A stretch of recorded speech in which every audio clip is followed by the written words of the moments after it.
Bienvenue sur la chaîne YouTube de la Startup Academy. Je suis Claudel Numbissier et je suis ravi de vous accueillir pour cette nouvelle vidéo. N'hésitez pas à vous abonner à notre chaîne, à inviter d'autres personnes à s'abonner et surtout, si vous souhaitez être alerté à chaque fois que nous allons publier une nouvelle vidéo, cliquez sur la cloche de notification juste en dessous. C'est parti. Vous faites des marches. Ou alors, quelqu'un qui s'est fait fortune un film La Billion, pour ceux qui connaissent.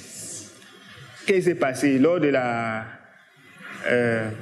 l'attentat du 11 septembre 2001? Il savait que les gens allaient prendre les avions, non? Les coûts des compagnies aériennes en bourse ont fait comment? Ont chuté. Le gars a chuté les actions à flot. Il savait que c'est une crise qui va passer. Et quand le vent du 11 septembre est passé, quand ils ont recommencé à prendre les avions, la valeur a encore grimpé. Il a revendu ses actions. Il s'est fait fortune. Donc, en gros, ça, c'est ce qui se passe en matière de trading. Sauf maintenant, il y a plusieurs types de trading. Le forex ou devises. Le forex, trading du forex, c'est ce que j'ai expliqué là, c'est la comparaison entre les devises. C'est quoi le marché du forex? C'est l'un des marchés les plus liquides au monde. On vous parle des marchés de plus de 5 000 milliards de dollars par jour. C'est quoi ce marché? Quand on dit un marché de 5 milliards de dollars, 5 milliards de dollars là, c'est quoi?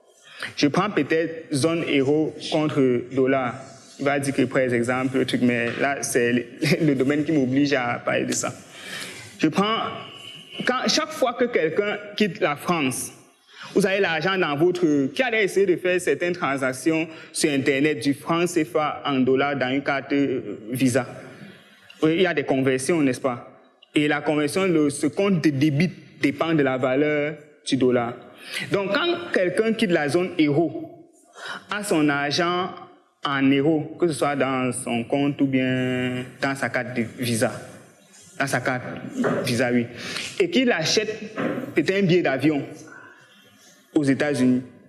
Il y a conversion de l'euro vers le dollar, n'est-ce pas? Puis il va peut-être acheter au prix là en dollars. Ou alors, il fait un achat sur Amazon. Bon, c'est vrai qu'il y a des Amazon France. Mais il fait un achat peut-être en dollars quelque part. Ou bien il fait un transfert, il envoie un colis. Peu importe. C'est tous ces paiements-là, ce marché d'échanges internationaux-là qui constituent ce qu'on appelle le marché du forex, des devises. Et ces échanges-là font en sorte qu'il y a des variations d'une monnaie par rapport à l'autre.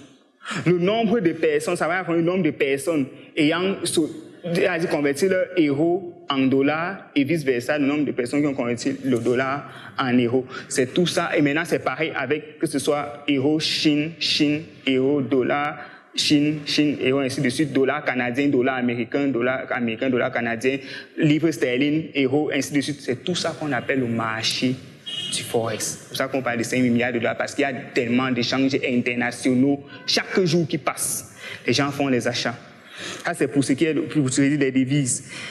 Vous allez voir même au journal, chaque fin, jamais à la fin que j'ai connu, vous allez tout voir, on va dire que le euro a fermé à tel nombre de dollars. Aujourd'hui, il vaut peut-être 1,23, demain, on va dire 1,21, ainsi de suite, des légères variations, comme ça, au jour le jour. Mais il y a au trading des indices.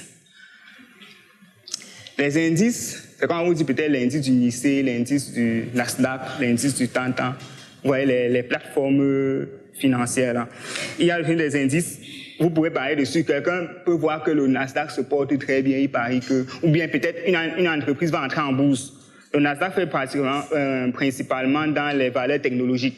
Les entreprises high-tech, généralement, sont cotées au Nasdaq. Maintenant, s'il y a une start-up puissante, peut-on dire TikTok, va entrer peut-être au Nasdaq en bourse, peut-être qu'on peut décider de trader sur l'indice du Nasdaq et parier peut-être que, je ne sais pas moi, sa valeur va croître, par exemple. Voilà, ça c'est le trading des indices. Il y a le trading des crypto-monnaies. Bon, c'est un domaine aussi qui fait beaucoup de... C'est quoi ça, sorcellerie? C'est quoi la crypto-monnaie? Tout simplement, c'est une monnaie cryptée. Maintenant, ça c'est super. Enfin, j'ai traduit. Pour expliquer un peu, la monnaie d'abord, c'est quoi? C'est un outil d'échange dans une zone précise, n'est-ce pas? Ça veut dire qu'on parle dans la zone euro. Ce qui vous permet de faire les échanges, c'est quoi? C'est l'euro. C'est la monnaie que vous utilisez pour faire les échanges de biens ou de services, n'est-ce pas? C'est avec l'euro que vous le faites. Que vous êtes au Cameroun, vous n'utilisez pas le franc, CFA, ainsi de suite. C'est quoi une crypto-monnaie maintenant? Une crypto-monnaie, c'est qu'on peut créer la start-up si. On essaie de créer peut-être start-up crypto-monnaie, en fait, start-up coin. Et c'est notre crypto-monnaie. Maintenant, on dit que l'adhésion à la start-up, on dit dans la start-up, il est possible que dans l'écosystème start-up, on puisse utiliser, c'est-à-dire la start-up coin est reconnue. Vous pouvez payer votre adhésion en start-up coin. On dit peut-être que l'adhésion vaut 10 start-up coins, par exemple. On dit peut-être que le t-shirt vaut 2 start-up coins. Donc, une crypto-monnaie, généralement, est adossée sur un projet. Bon, je ne sais pas, le Bitcoin, lui, il a été créé depuis, il est dans plusieurs secteurs. Mais les gens qui créent les crypto-monnaies, maintenant, ils adossent ça sur un projet. Et en fonction de comment le projet va prendre de l'ampleur et de combien les gens vont s'échanger les services dans ce projet-là, la monnaie prendra de la valeur et sera importante. Si on te donne, je prends quoi? On donne le Naira au Cameroun, ça te sert quoi? Si tu ne convertis pas. Et tu ne convertis pas, combien de personnes sont prêts à... Est-ce que tu peux te payer en Naira pour que tu vas refuser, non? C'est pour le taxi, payer au Naira, au gars, il va... Allez, les gars, easy. Fais-moi au franc CFA, n'est-ce pas? Voilà. C'est quel billet ça? C'est quel genre d'argent ça, mon ami? Ne me rapporte pas vos choses-là. Donc, en fait, pour que la monnaie là prenne de la valeur, il faut que les gens aient besoin de ça. Et plus peut-être le projet aura une certaine ampleur, plus les gens vont utiliser. Maintenant, ça peut être un projet, comme j'ai dit, une entreprise, comme ça peut être créer des partenariats. Ça veut dire quoi? Vous décidez d'avoir un tel restaurant. Le restaurant là reconnaît votre monnaie. Puisqu'on peut payer les choses dans ce restaurant avec cette monnaie. Ça peut être un hôpital, ça peut être ci, ça peut être ça, ça peut être ci. C'est ça les crypto-monnaies. Maintenant, ceux donc qui tradent les crypto-monnaies, généralement, qu'est-ce qu'ils font? Ils étudient les projets qui sont adossés sur ces crypto-monnaies. Ils évaluent le potentiel de ces projets, ils décident si oui ou non ils vont acheter ou pas. C'est même pas très loin de quelqu'un peut-être qui décide d'investir dans une entreprise. Peut-être qu'il observe une start-up qui décolle. Il se dit, et la start-up met peut-être ses actions en jeu, met les parts en jeu. Il décide d'investir. Là, c'est un peu le trading. Il achète les actions parce qu'il sait que dans 5 ans, l'entreprise va avoir telle valeur. Vous voyez un peu. Donc, celui qui achète peut-être certaines crypto-monnaies aujourd'hui pour les revendre peut-être dans 2 semaines, dans le temps, c'est parce qu'il a étudié peut-être le projet sur lequel la crypto-monnaie est adossée. Et il peut donc prédire, il parie en fait sur la croissance de ce projet-là. Comprenez un peu. Ça, c'est de façon grosse. Ça, c'est pour expliquer un peu ce que c'est que la crypto-monnaie. Mais il y a encore un truc qu'on fait avec la crypto-monnaie, c'est tout simplement l'achat-vente. Qu'est-ce que les gens font? En Irlande du Nord, par exemple, le Bitcoin coûte moins cher. C'est l'endroit où le Bitcoin coûte le plus moins cher au monde. Parce qu'il y a même des machines, des fermes de minage de Bitcoin. Où on fabrique, si je peux dire ça comme ça, le Bitcoin. Le minage. Bon, il achète peut-être le Bitcoin en Irlande du Nord et l'endroit au monde où le Bitcoin coûte le plus cher maintenant, c'est en Iran. Parce que la monnaie, vous savez que la monnaie iranienne a des problèmes. Elle est tellement en chute et beaucoup de personnes maintenant en Iran font certains achats en Bitcoin. Ça fait que celui qui a les Bitcoins, peut-être, il achète, il revend un peu le bail Amsterdam. Quand tu vas aller acheter, je ne sais pas moi, le maïs à l'ouest, tu viens vendre peut-être à Yaoundé, tu viens revendre ici. Donc, ceux qui font dans il y a ceux qui font, ils ne tradent pas vraiment. Ils font juste l'achat, ils revendent. Vous voyez un peu. Il fait l'achat, il revend. Il achète le Bitcoin, il revend tous les Bitcoins, mais ailleurs, dans le pays. Ici, au Cameroun, il y a des gens qui font l'achat et la vente de Bitcoin. Il y en a, ils vont te dire, il y a des gens qui ont besoin de Bitcoin, d'autres qui vendent les Bitcoins. Ils fournissent, il y a les fournisseurs en Bitcoin. À Douala, partout, et puis ça, dans certains groupes, quand il y a tel nombre de Bitcoin, il y a tel nombre, voilà, et ainsi de suite. Donc, ça, c'est pour ce qui est de la crypto-monnaie, pour ne pas le fond. Maintenant, il y a aussi le trading de la bourse. Moi, je crois que c'est encore bêta. Parce que, oui, c'est vrai que ça prend plus de temps. Les gens vont préférer faire peut-être le Forex. Parce que le Forex, en 1 minute, ta transaction peut...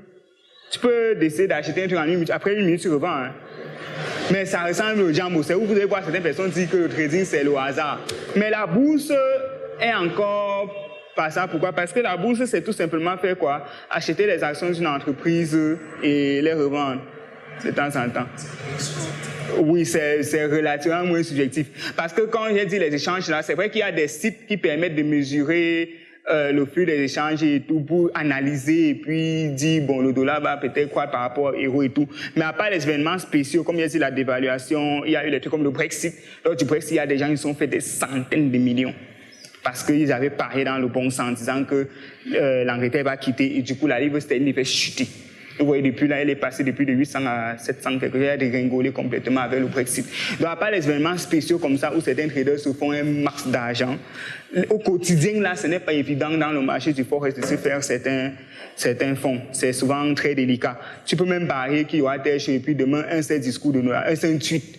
Il se lève un matin en prenant sa taille, il tweet qui fait telle chose et puis ça t'envoie au champ. Voilà, c'est très compliqué là-bas. Mais sinon, pour la bourse, c'est simple. Tu peux, peut-être parce que vous entrez dans un produit, tu achètes les actions de Google, tu sais ça va monter, puis tu revends, ou bien tu as des difficultés, elle chute, mais tu sais qu'elle va remonter, tu achètes ces actions, et après tu revends, ainsi de suite. Vous avez vu avec Corona, le pétrole, et là c'est dans le trading des matières premières, le dernier type de trading que je voulais vous dire, c'est le trading des matières premières. Les gens qui parient plutôt sur les cours du pétrole, de l'or et du tout. Vous avez vu quand lors du Corona, le pétrole est allé jusqu'au négatif. Ça veut dire que, en fait, on vient de dire que bon, le pétrole c'est attendu, on prend le pétrole, c'était paye. Vous imaginez ça? C'est des trucs qui sont possibles seulement dans le marché du trading. Comment un truc peut être, le prix de ça c'est moins quelque chose? Pardon? Voilà, exactement, oui. Par même à un moment, la stocker même était compliqué. Il n'y a même plus où stocker. Ouais, si on peut me payer que prendre, on ne sait plus où stocker. Personne n'utilise plus le pétrole. Les avions sont tous cloués au sol, les voitures, les gens sont confinés. Tout ce qu'on produit là est là. À un moment là, ça déborde, on ne sait pas où verser, vous savez, c'est toxique. C'est pas si on me prend, on te paye. Quelque chose qu'on achète souvent très cher. Vous voyez, donc c'est ça qu'on peut parier sur les matières premières. C'est ça le trading. Maintenant, on va parler pour premier prix. Ça, c'était les définitions des types de trading. Avantages et inconvénients. Avantage, possibilité de le faire partout sur Internet avec ton téléphone. Moi, j'ai tradé. Je vous ai dit que... j'aime oublier de citer souvent. Merci d'avoir écouté cette vidéo. N'hésitez pas à la partager. Mettez en commentaire tous vos avis, toutes vos remarques. Et surtout, si vous avez besoin de bénéficier d'une de nos formations, n'hésitez pas à nous contacter à travers les numéros qui se retrouvent juste en dessous de la vidéo.